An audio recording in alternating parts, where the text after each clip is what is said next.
Designers and Builders, where design meets construction. We explore groundbreaking trends and talk to the pros reshaping our spaces. For your dream home, workspace, or just great design inspiration, subscribe to Designers and Builders.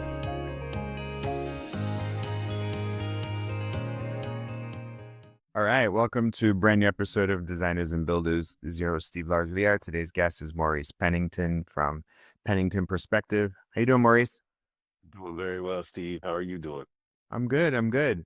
Hey, why don't you tell us about your business? Yeah, so it's an interesting story. I think obviously being on Designers and Builders, the focus is probably on the content that I share right now, which is my home and the home decor and design passion that I have. But the Pennington Perspective actually started as a business consulting firm. My wife and I have been in business since about 2012.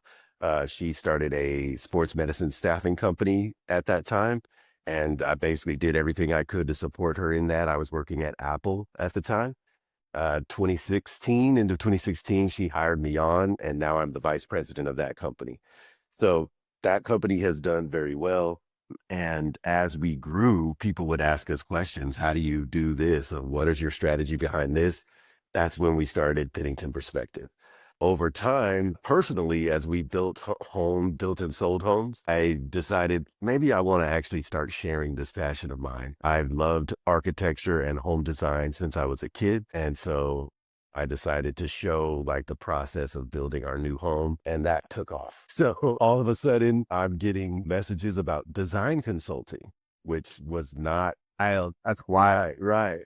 Which is not something I anticipated at all. Honestly, I was thinking, let me share. I love community, so we can build a community with other home design accounts. I had already followed so many, and then maybe have some affiliate sales, maybe a couple partnerships or something like that. That was the extent of what I was thinking. But then people started to reach out for design consulting. And so I was like, well, if I really think about the way that I approach consulting for a business and having been through building homes, I can definitely see how I can make this work. So I decided, let me at least take on one or two, decide how I like it, how I feel about it, and then see where it goes from there. So I am currently working with clients and with design consulting as well, but it also is business consulting. So it's technically the business does both. That's really awesome. I love happy accidents. Like Exactly. that's kind of like how I ended up in my spot too. Just like looking, you go down this path in life and you start to scratch an itch in terms of your curiosities, and that curiosity becomes a passion. And next thing you know, you start developing these new skills, and you're in rooms that you never thought that you'd ever be in, having conversations that you never thought you'd have, right? Isn't it? It's pretty wild, isn't it? It is wild, but I think you hit on a point, that curiosity. It's so important to not only be curious, but then follow that curiosity. And as what I call, thanks to Brene Brown, a recovering perfectionist, a lot of times I was hesitant to do that because I wanted it to be just right. Right. And so trying to learn to let that go, and just, my wife is a messy action person. So trying to learn from her that it is okay to take messy action, and messy action is not an excuse for like being careless, right? Or reckless, but you can still act, you can still move forward, you can still take a step, even if you haven't got it all figured out. And honestly, it's been the most wonderful personal journey for me to be willing to share my passion for home design, to be embraced by the home influencer, if you will, community. And then what these opportunities have created. I mean, I'm only here talking to you because I decided to start posting and sharing consistently. I don't think you would have stumbled across my account or know who I am otherwise. So And now you're an interior designer. yeah, now I've provided services. Yes, sir. Where'd you grow up? Where are you from? I'm originally from San Jose, California, so the Bay Area. In my head, I was thinking, oh, this small place. It's not small. It was 1 million people back then when I was born. When I go back now, it does feel a lot smaller than when I grew up there. But yeah, literally born and raised there. I spent 2 years in Federal Way, Washington. My dad was in the military, so we moved there for 2 years. But then literally the rest of my childhood and through high school in San Jose, California. And then your early career, what was that like? Very interesting, actually. So I was an athlete in high school, and a lot of people thought I was really good. And so in my head, of course, you want to be, a pro player. And my sport at the time was football. I was a wide receiver, and so coming out of high school, I thought that's what I wanted to do, but I was already working. So I started working at 16. I got my first job, and so I was already kind of in a position where I had responsibilities, bills, things to pay for, and I was earning pretty good money for my age. So coming out of college or high school, excuse me, I wasn't sure if I even wanted to go to college. Now, no one in my family prior had been to college or graduated college, so it was something that was in my mind to do, but I just didn't feel called to it at that time. So I kind of just decided to go the community college route, and I just worked, honestly. And as I got a little bit older and kind of up in the ranks, I was an assistant general manager at a pretty large health club. And I just realized that I wasn't very fulfilled, even though I had, a stable job, solid income. I just wasn't very fulfilled. And so I decided to go back to school at 25. So I went back to college at 25, and I graduated college at 30 with a degree in broadcast journalism. Yeah. That's what I wanted to do. But at the same time, as I'm finishing college, my wife started her business in 2012.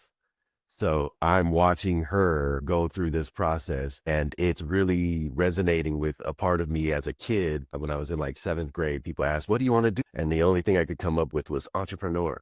And I didn't even really know how to spell that word at the time. But I just sounded so cool to be your own boss. Yeah. So I'm watching my wife endeavor down this, and of course, supporting her in whatever way that I could.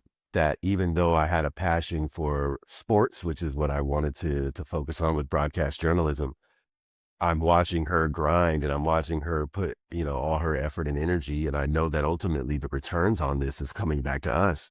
Yeah. And so I decided, well, I can set this down and maybe revisit this at another time. Let me see if I can pour into her and her business and where this can take us, because I truly believed in what she was doing. And so, having no experience in entrepreneurship whatsoever, I just was like, look, I know what you're trying to accomplish. I know I have tools that can help support you, and I will do whatever I can to make that happen. Like I said, I was working at Apple at the time, and I kept that job while we kind of grew her business. Apple had a phenomenal benefits package, so we were kind of hanging on to that as well while her business grew. And then when it got to a point where it made sense and she could hire me away and provide benefits for the employees, I left.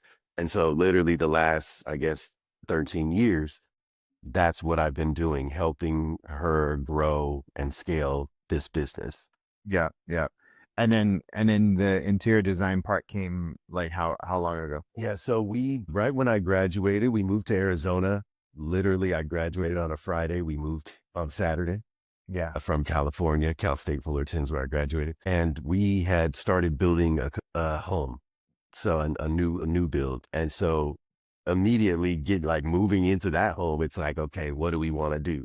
And that's when the itch came back, right? That's when I basically started scratching that itch of, okay, cool. Like we have a backyard, it's all dirt. How do I, optimize this, right? So literally pulled out my iPad and I'm drawing the backyard and designing the backyard, coming up with, what furniture we're gonna to use in the house. I designed a barn door that my father-in-law helped us build for that house.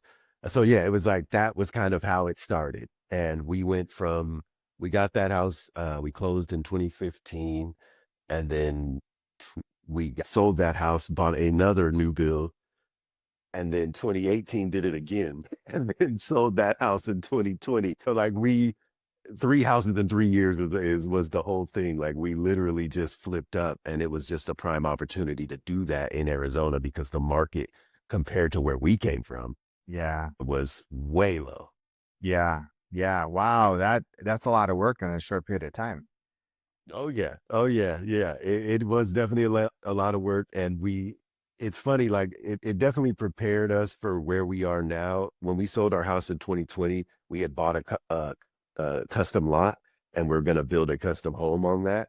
And we started to endeavor down that process, but this was at COVID. So everything was delayed, everything cost more.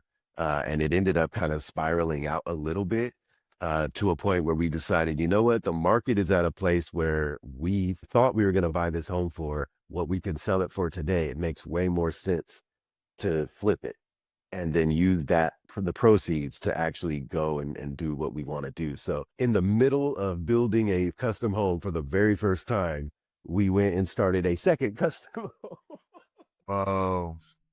which is the home we're in now. And so I was managing two custom home builds at the same time Wow. and doing my normal job. So it was, like you said, it was a lot in a little bit of time. I think that that experience of those three homes in 3 years really helped prepare me to deal with all that came with it. But it was something that I truly cared about so much, not only for me, like it was a passion of mine, but because this was our family home. So you just poured everything I could into it. And, so my wife was frustrated at times for sure, because I spent a lot of time between those two houses. But ultimately we sold the first custom build, I believe it was in 2023. And then we moved into this home last year, 2024. So the first one that you were building, that was the intention to like flip, and did you work with a custom home builder, or was that in a community? No. So we worked with a custom home builder. The intention was to live there. We even built a casita because my wife's grandmother was going to end up staying with us. But as I had mentioned earlier with COVID, the delays of everything made it so that her grandmother ended up going with her mom and staying with her. And so then like the whole situation around that house changed, right? Because now kind of its purpose is no longer valid for our life. And we honestly always knew we would end up in Verrado, which is the community that we're in now. And so once that happened, we kind of looked at each other. We're seeing how the financials are kind of stacking. It was a construction of perm loan, which was our first experience with that. And there we had to come out of pocket a lot of cash to help offset the cost because it had kind of ballooned out of control.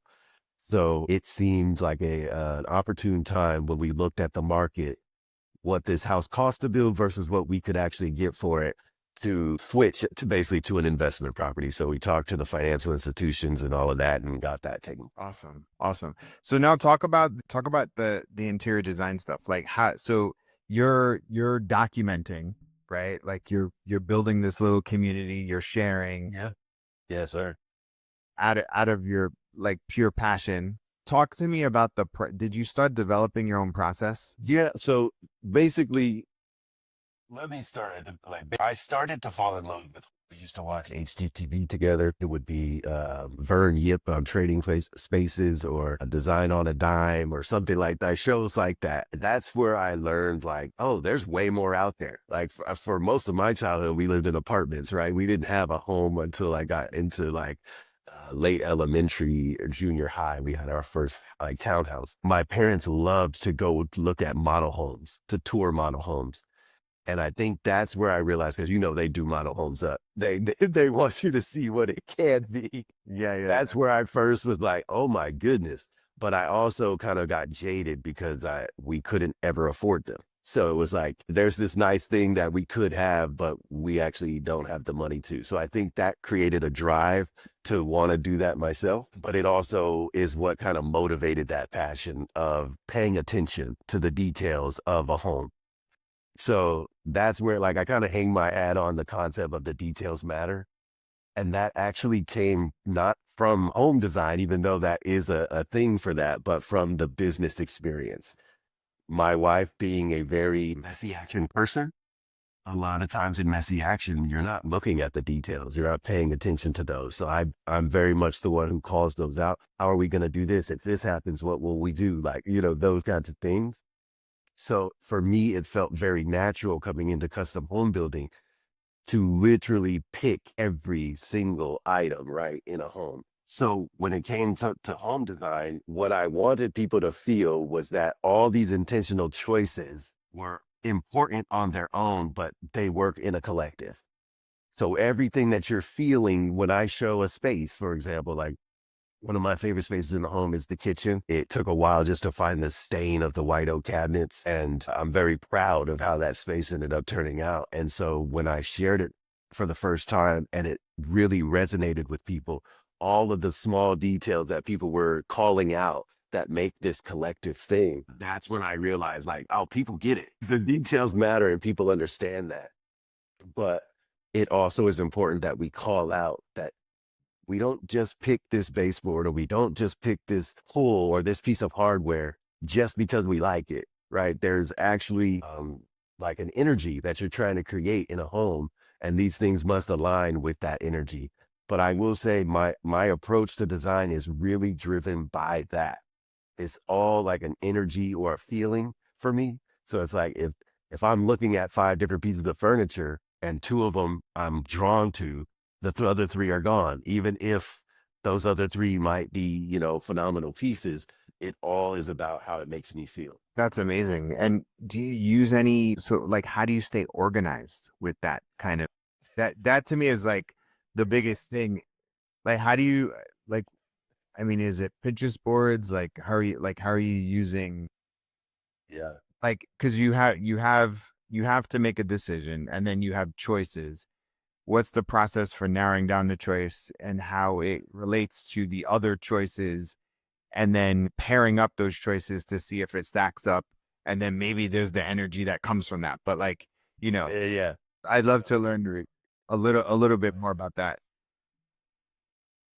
I am learning to be even better at relying on systems, if you will, right? A lot of it in the beginning was just, I know, like I saw this piece, I looked it up, I know its name, I know how much it costs. I'm just going to keep that stored and then I'll move to the next thing. But as you know, you start adding too many things and now you start, forgetting. So what I did was kind of in the beginning, just built my own little process. I started with Pinterest, which is a great call out. I love Pinterest just because you can type in really anything and just start sifting through images, right? And see if there's something, because I'm very much a feeling person. It really is. Does that call me? Like, am I called to this thing? If not, it's just, I just keep flicking. So that was kind of the beginning, get my inspiration, right? Like how do these things make me feel? From there, I actually built in ClickUp, basically a home design type of tool where I, by room, by space, went in and added every item that I thought made sense for that space. It has pictures. It has a link to the price. When is it available? The delivery schedule. Like I just built that inside of ClickUp because I needed to be able to visualize it all. So then I'll take that, and from there I'll go into Canva and I build basically a 2D mockup. I want to not only for myself kind of see how things are working together, but also because I'm not the only one who's living here, right? My wife's living here too, so she gets a say in what comes into these spaces. So I'll usually find two or three items, I put them in a 2D mockup, and then that's how I'll present to her. Like, okay, here, these are all in a general same price point, so it's not really about cost or anything like that. It's more about the space and how you feel about it. Which items do you like? And then we'll go from there. So sometimes, like you can actually see behind my shoulder, these knobs, right, or these pulls, those are top knob pulls. The Amwell is the line. They're knurled, right? So they have like a rough kind of texture, like a diamond cut texture to them. I love those knobs. My wife absolutely did not want them in the main house. So the compromise was cool. They make a version of this that doesn't have the knurled, and it's the same handle. It's called Pennington, which is our last name. So I was like, yeah, I'm good with that. That's fine. But I will have these in my office because I absolutely love them. So that is one, like how that goes down. So I basically show her the materials. She gets to decide, and then basically we compromise between that. And so that's technically how it works with clients too, right? Because it isn't just how I feel about it. The clients have opinions, it's their home. So they need to know what the options are, and then they get to decide ultimately. That's amazing. So it starts with assessing what the space needs, putting it in ClickUp, coming up with different pictures and choices, coming up with 2D mockup, presenting it to the client or your wife. Yeah. Right, right, right. And it actually is. How are you, this is the other thing that I sort of think about is like budget. Like how are you factoring budget with Yeah. all of these? Yeah, that's another great call out.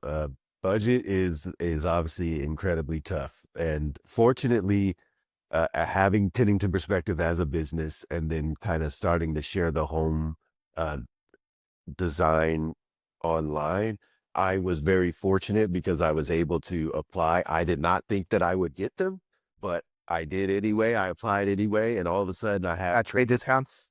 yeah, exactly. So I have trade accounts, and I'm like, okay, that helps us, for our home, but it also helps for clients as well. And obviously goes a long way from a budget standpoint. Now, I am still learning for clients specifically to try to take their budget as far as possible. I have always been a value guy, like overall value.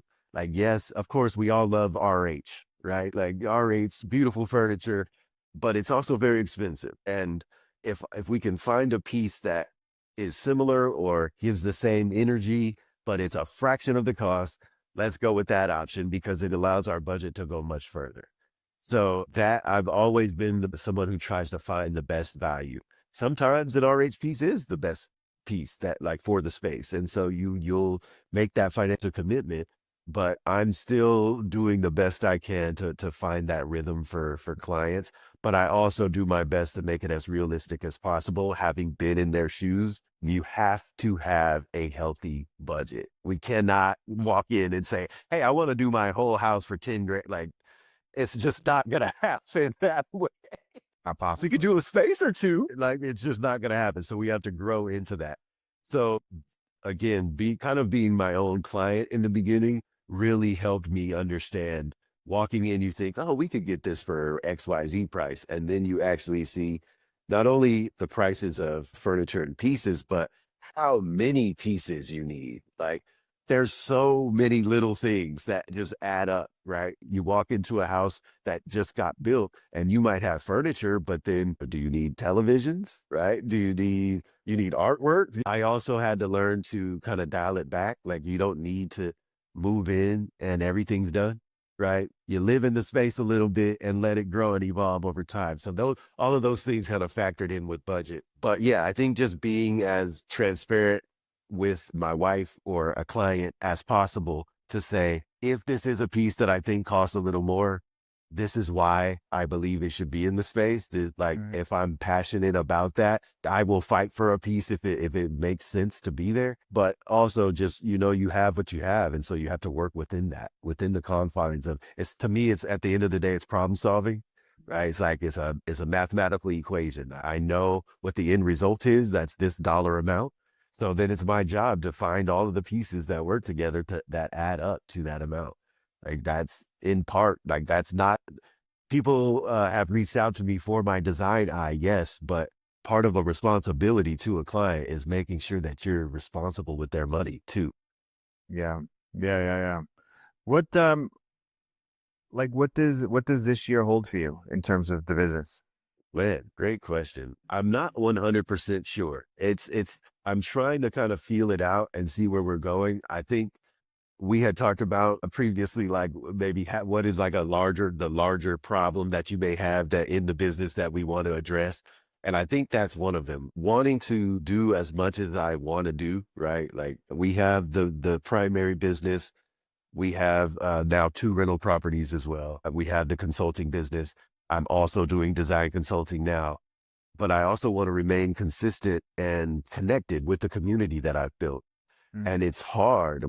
I also have two children under 5. So we have yeah, two girls, one is 4 and one is 2. that's And hard. so Yeah. trying to find the balance of all of these things that I really enjoy doing, or sometimes that's out of necessity, right? You have to do it like your primary job. Trying to find the balance with that, but also trying to create systems that allow me to kind of go in and out of these things efficiently and effectively because I do truly want to grow the design aspect because again, it is a passion of mine. It is something that I truly love sharing about and connecting with others with and supporting others in achieving their vision. There's been so many people who have just sent me photos of their projects saying like, thank you so much. Your home's been an inspiration. Look at what we've done. And I don't get paid for that, but I love that.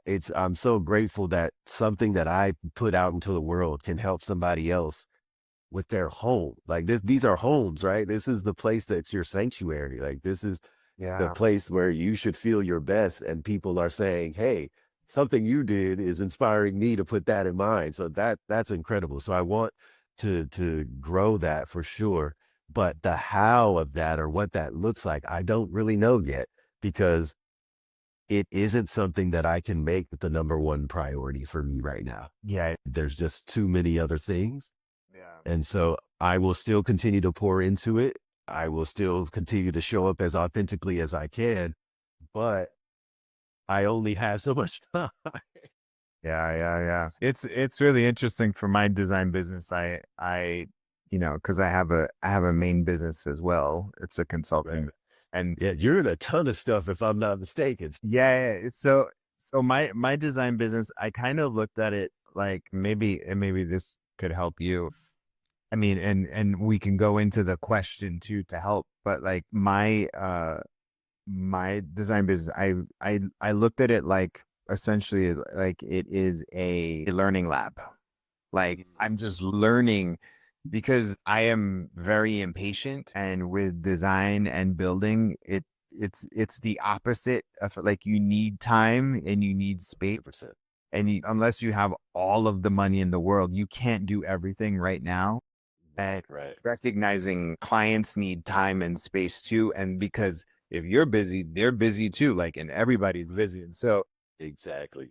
it's as opposed to like my consulting business or any other ventures that I have, they're like now and short term kind of, midterm things. But I'm looking at like Right. my design business as like a very long term. It's like this is design is never going to go out of style. Like it could only be Yeah. augmented with technology, Yeah. but essentially this is like the way that I look at it, and potentially years like this is the thing we do when we're like 70 to 80 because we still love it. Absolutely. You know what I mean? Absolutely. Because that's the way that I'm having fun. If it stops being fun, Yes. then I would have to like Yeah. Be done. to stop because it Absolutely. right now it's fun to learn. So anyway, that's the way that I look at that. My I'm right there with you. I'm probably the opposite issue though. I have an abundance of patience, yeah which definitely serves well in these type of yeah situations. for sure. But at the same time, I do want to see growth, impact, change happening in the work that I'm doing as I'm implementing what I learned. Like, so sometimes it's tough because even I never expected to be quote unquote influencer, right? Like that was, I didn't even start sharing for that purpose. But then as you grow, you can actually leverage that. And it becomes like almost like a strategy at that point of how do you leverage the audience that you have to, still build and grow with them, but also there's all these brands that see that and they want that audience too. They So so I'm learning how to do that. I know that I'm never going to step out of my integrity with it. Like that's something that I can walk in and just say, I'm not going to just get some brand because they offered me something that it's not in me to do that. But I do want to learn how I can leverage that and how I can build those relationships and truly relationships. One that I'm trying to foster right now, the cabinet manufacturer for the cabinets in our kitchen, I had never heard of them prior to this build. yeah It's a company called Cuisine Ideal, and they're based out of Quebec, Montreal, Quebec. yeah And I had never heard of them, but for me, it was again problem solving. I was just trying to get to the right cabinet stain for our cabinets. And through the builder that we went with, my choices were here. So I went through those choices, and Cuisine was by far the best fit. So I worked with them. We came up with a stain. They made it. It was great. Let's do it. Right. So we move forward. The number one asked question about my house is the cabinets and the stain. yeah yeah So I know that other people also don't know Cuisine Ideal. So I would love to build a long-term relationship with them. Like that it's not even about dollars or whatever. Like, how can we build a long-term relationship so that a product that is quality that I know and have in my own home can become available to more people? I, Because right now it's only available through third party. for sure. They're slowly rolling out direct to consumer. So that's more how I'm trying to see and learn from others and like, how do you leverage these relationships? Because I definitely want to make them because I'm going to keep doing this. Like you said, I'm having fun right now. So I'm going to keep doing it. And hopefully it's something that can carry me into 50, 60, 70 years old. Jean Stouffer is actually one that she's a lady up in Grand Rapids, Michigan. And I had stumbled across her story through Magnolia Network. And I mean, she's an older woman and she ended up going on that show and it catapulted her business. She was already doing it. She's already great at what she does. But just to see like that age really isn't a thing when it comes to Oh yeah, yeah, I know it's taste. It's taste. yeah, Yeah. And if you're exactly. so maybe that's maybe that's the question is like how do you leverage the time that you have to build the right business that you can evolve into, right? You think that Right, right. No, yeah. I agree. I think that is it's a great, I guess, reframe Hmm. because again, I think we're sometimes, especially in business, right? We're so focused on the thing we're doing now, right? Yeah. Like, how do I generate revenue now? How do I, It's always about it's always yeah. right, Yeah. right. Yeah. But you are going to ultimately leverage what you do today, right? Later.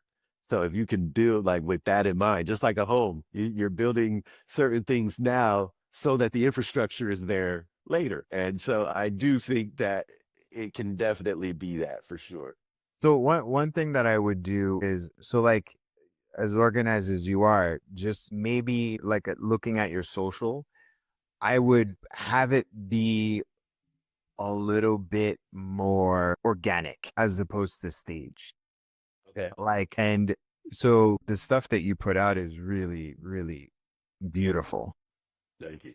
But I bet you like certain things that you do on an everyday basis, like I guess Right. I would say play with the messy, right? Yeah. Yeah. Yeah. Yeah. I hear you. And show a little bit behind the process and the thinking Yeah. of like the thing that you just said, like, all right, this is how I organize. And then you just Right. you say like I use ClickUp. Oh, here's my template for ClickUp. And then like and then you say here and then Yeah. because you're probably missing out on a lot of other opportunities to engage with people on a deeper level. Right. Like one, you're a black man. There aren't too many, black men in the interior design space. Um, Absolutely. or even the construction space. And so I think you can start to attract an audience just based off of what you are normally doing, right? Okay. Like the way you build, the way you source, the way you talk to vendors. Right. So that's one thing. So like do more behind the scenes content in between some of the beautiful stuff. And I hear it's you. really I have my friend, I'll DM you her account. She goes by Build Tech Solutions. She's in Dallas, Texas, and she does luxury builds and her stuff Nice. like one kitchen could go for miles. Like, and I know you know this, right? Like one kitchen from different angles, just Yes. like Absolutely. it Yeah. has a lot of mileage, right? Yes. Yes. For sure. But the true connection I believe in 2025 is like when people actually know your business and know you even more. I hear you. And so, A, show the behind the scenes. B, what I was gonna say is do a series. Like, what are you working on now? And then do a series. Like, oh, hey, this is my series about how I'm, you know, gonna be working, to collaborating with this, cabinet manufacturer, right? Right. Or Right. here's this series in which I am, thinking about, my garage, right? And then like, cause like everything has a story, and then if you start Right. telling stories and doing series behind certain things, like it would greatly help you connect with people, because even those because I've done a lot of influencer like content deals. And the way these larger YouTube influencers are, they have an idea and they know what it takes to get into that idea. They know what it takes to, what do you call it? They know what it takes to get that project going, and they literally hit up every single manufacturer brand that could help support it, Right. Right. whether Right. it's free or whether it's like a small amount of money or whatever. and then they build a story, and then they have the final piece, but then there's the lead up on social to those pieces. Okay, so that's the second. Right. And then the third one is you need to build up a mailing list. Like you need to just like go to ConvertKit, like have a landing page. We have it for our consulting Yeah. business, but not for design. Yeah, yeah. You just need a mailing list. Yeah, I And hear you. and just get into the habit of just because you're consuming stuff on it all day. Like you're consuming stuff all day. Yeah, Uh, all the time. and what you could potentially do is like the stuff that you're consuming, write down what do you like about it, what do you learn about it, how do you feel like you're gonna apply it to your next project, what's a new, pull that you like, what's a new fixture that you like, what's a new color that you're into, and then why, Right. and then literally pop it into Chat GPT and say, write me a newsletter, Right. and Yeah, then refine file it it. out. I hear you. Like that, I think those are the little things that you can do, because in the middle of building everything that you're building, if you can find ways to continue to make it fun for yourself and build a connection with the community, Right. Right. that's it. Like that's all you need. Like you need that community around you so that you can. For me, I know that like if I look at my board, at least for my design business, if I know, okay, I know April's good.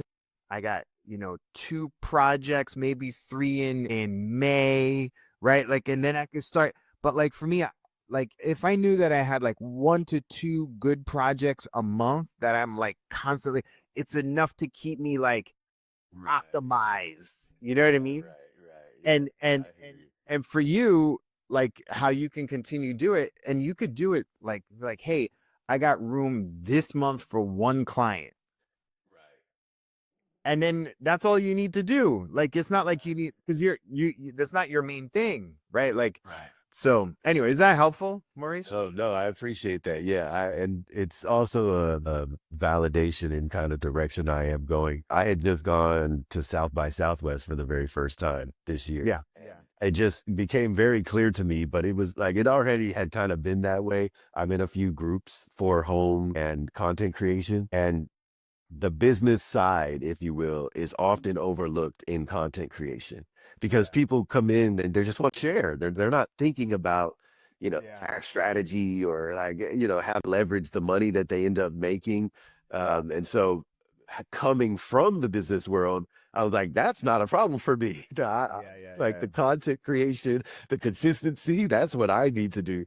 So trying to find ways to address and then talk about those two things, and so I did. I just announced the series that I'm working on, and I'm at the moment calling it "The Details Matter," of course. But it's just talking about that details in homes that people may overlook, that they're entirely critical, but then also relating that to business and why you shouldn't be overlooking certain aspects of the business as well, because they obviously both serve certain purposes and they're incredibly important, but trying to get people to kind of correlate the same way you think about home design, you should start thinking about a business, or the same way that you think about a business, you could think about home design, because that's really That's where my worlds great. collide. For sure, for sure. Cool. So tell everybody website and your Instagram so they can follow your work. Yeah, so website right now is focused on our consulting business. It's penningtonperspective.com. I am slowly going to be adding a home design element to that, but not right now. And a blog is definitely, I think, is an important aspect too, just for the life of content. But you can find, so penningtonperspective.com is the website, the Maurice P on most social. That's TheMaurp. And that's Instagram is my primary, but I'm pretty much on everything, including TikTok, Pinterest, all of that as well. Cool. Thank you so much, Maurice. I'm really excited I got the chance to talk to you. Thanks for sharing your story. Thank you so much for taking the time and asking me to be on it. It's definitely a pleasure. Thank you, Steve. All right, take care.